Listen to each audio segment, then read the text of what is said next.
Hi, this is Wendy from Knitters Brewing. I've been asked how to avoid laddering when you have to start a row in the round with a purl stitch. So what I want to do today is show you a little tip for how you can avoid laddering when you're starting a circular row with a purl stitch.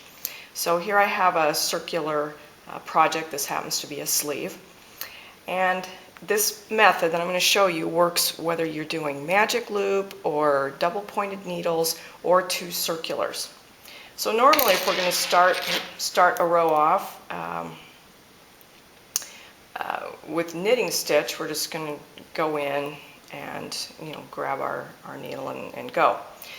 And a lot of people will do a purl stitch by bringing the yarn to the front and inserting their needle just like you do any other time you're doing a purl stitch, and do it that way.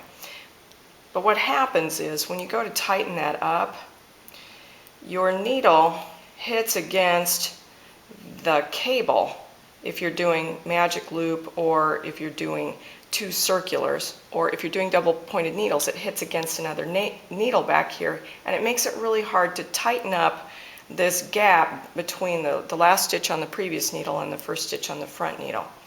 So that's why we get that laddering. So what are we going to do to fix that problem? Alright, so it's really not a difficult thing at all. Bring the yarn to the front because you're going to be purling. Then take your needle, and instead of bringing it below the cable, if you're doing magic loop or if you're doing two circs, or don't bring it below the needle if you're doing double pointed needles. Instead, bring it in above that cable or needle back there and purl. And then you'll see what happens is you're able to cinch that right up next to that cable, because the yarn's coming out the front, and your cable from your magic loop or your two circs or your other double pointed needle is coming out just below it.